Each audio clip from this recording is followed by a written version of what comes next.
یہ کہتے کہتے وہ تھوڑی دیر کے لیے خاموش ہو جاتا اور ناک کو خاکی قمیض سے صاف کرنے کے بعد پھر بڑبڑانے لگ جاتا۔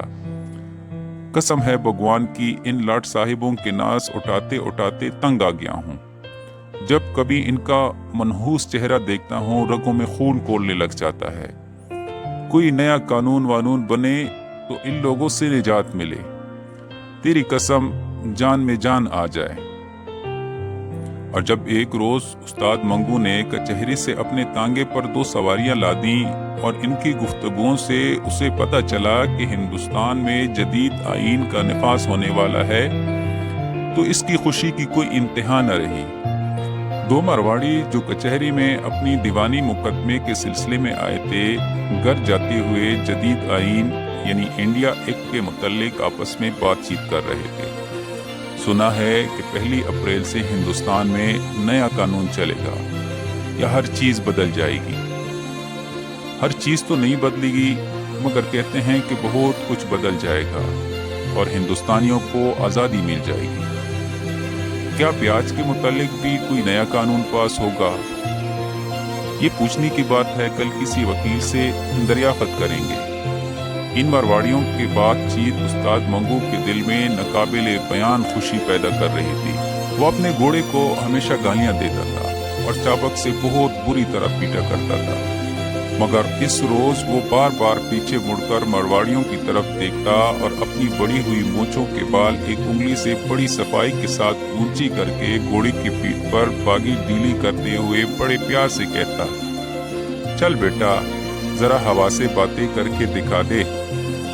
مرواڑیوں کو ان کے ٹھکانے پہنچا کر اس نے انارکلی میں دینو حلوائی کی دکان پر آج سے دہی کی لسی پی کر ایک بڑی ڈکار لی اور مونچھوں کو منہ میں دبا کر ان کو چوستے ہوئے ایسی ہی بلند آواز میں کہا، حد تیری ایسی کی تیسی۔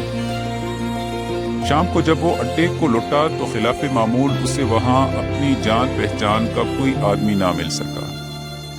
یہ دیکھ کر اس کے سینے میں ایک عجیب و غریب طوفان برپا ہو گیا۔ آج وہ ایک بڑی خبر اپنے دوستوں کو سنانے والا تھا، بہت بڑی خبر، اور اس خبر کو اپنے اندر سے نکالنے کے لیے وہ سخت مجبور ہو رہا تھا، لیکن وہاں کوئی تھا ہی نہیں۔ آدھ گھنٹہ تک وہ چابک بغل میں دبائے اسٹیشن کے اڈے کی آہنی چھت کے نیچے بے قراری کی حالت میں ٹہلتا رہا۔ اس کے دماغ میں بڑے اچھے اچھے خیالات آ رہے تھے۔ نئے قانون کے نفاذ کی خبر نے اس کو ایک نئی دنیا میں لا کر کھڑا کر دیا تھا۔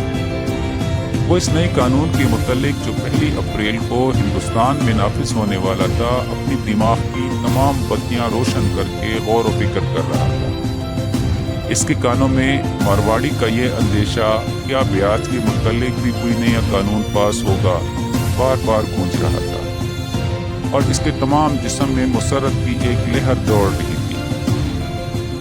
کئی بار اپنی گھنی مونچھوں کے اندر ہنس کر اس نے مارواڑیوں کو گالی دی۔ غریبوں کی کٹیا میں گھسے ہوئی کٹمل، نیا قانون ان کے لیے کھولتا ہوا پانی ہوگا۔ وہ بے حد مسرور تھا، خاص کر اس وقت اس کے دل کو بہت ٹھنڈک پہنچتی جب وہ یہ خیال کرتا کہ گوروں سفید چوہوں، وہ ان کو اس نام سے یاد کیا کرتا تھا کہ تونتنیاں نئے قانون کے آتی ہی بلوں میں ہمیشہ کے لیے غائب ہو جائیں گی۔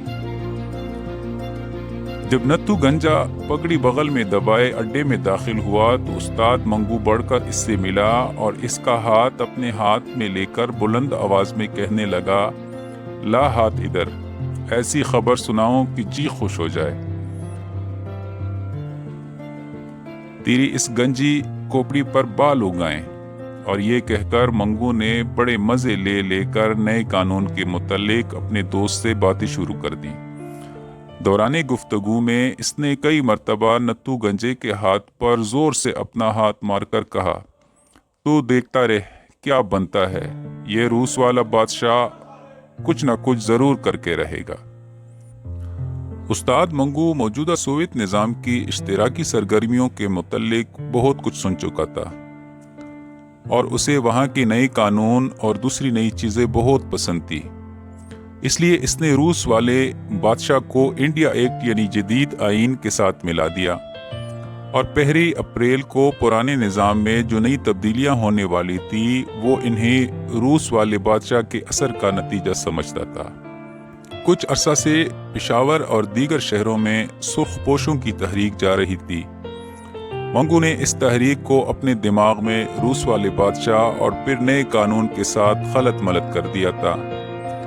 اس کے علاوہ جب کبھی وہ کسی سے سنتا کہ فلاں شہر میں بمساز پکڑے گئے ہیں یا فلاں جگہ اتنے آدمیوں پر بغاوت کے الزام میں مقدمہ چلایا گیا ہے، تو ان تمام واقعات کو نئے قانون کا پیش خیمہ سمجھتا اور دل ہی دل میں خوش ہوتا۔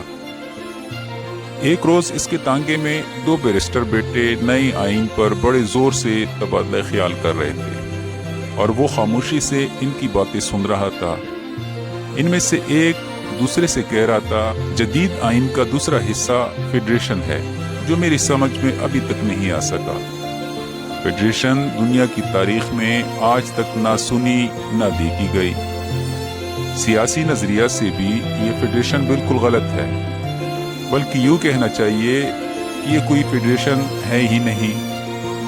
ان بیرسٹروں کے درمیان جو گفتگو ہوئی ان میں سے بیشتر الفاظ انگریزی کی تھے، اس لیے استاد منگو صرف اوپر کے جملے ہی کو کسی قدر سمجھا، اور اس نے کہا، یہ لوگ ہندوستان میں نئے قانون کی آمد کو برا سمجھتے ہیں اور نہیں چاہتے کہ ان کا وطن آزاد ہو۔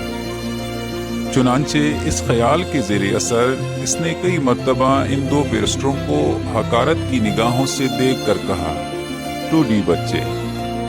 جب کبھی وہ کسی کو دبی زبان میں ٹوڈی بچہ کہتا تو دل میں یہ محسوس کر کے بڑا خوش ہوتا کہ اس نے اس نام کو صحیح جگہ استعمال کیا ہے، اور یہ کہ وہ شریف آدمی اور ٹوڈے بچے کی تمیز کرنے کی اہلیت رکھتا ہے۔ اس واقعے کے تیسرے روز وہ گورنمنٹ کالج کے 3 طلباء کو اپنے تانگے میں بٹھا کر مزنگ جا رہا تھا کہ اس نے ان 3 لڑکوں کو آپس میں یہ باتیں کرتے سنا، نئے آئین نے میری امیدیں بڑھا دی ہیں، اگر صاحب اسمبلی کے ممبر ہو گئے تو کسی سرکاری دفتر میں ملازمت ضرور مل جائے گی، ویسے بھی بہت سی جگہیں اور نکلیں گی، شاید اسی گڑبڑ میں ہمارے ہاتھ بھی کچھ آ جائے۔ ہاں کیوں نہیں، وہ بیکار گریجویٹ جو مارے پھر رہے ہیں، ان میں کچھ تو کمی ہوگی۔ اس گفتگو نے استاد منگو کے دل میں جدید آئین کی اہمیت اور بھی بڑھا دی۔ وہ اس کو ایسی چیز سمجھنے لگا جو بہت چمکتی ہو۔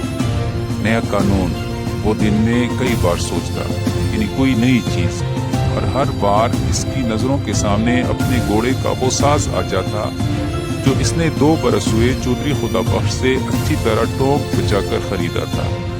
اس ساز پر جب وہ نیا تھا، جگہ جگہ لوہے کی نکل چڑھی ہوئے کیلیں چمکتی تھی، اور جہاں جہاں پیتل کا کام تھا تو وہ سونے کی طرح دمکتا تھا۔ اس لحاظ سے بھی نئی قانون کا درخشاں و تباہ ہونا ضروری تھا۔ 1 اپریل تک استاد منگو نے جدید آئین کے خلاف اور اس کے حق میں بہت کچھ سنا، مگر اس کے متعلق جو تصور وہ اپنے ذہن میں قائم کر چکا تھا بدل نہ سکا۔ وہ سمجھتا تھا کہ 1 اپریل کو نئے قانون کے آتی ہی سب معاملہ صاف ہو جائے گا۔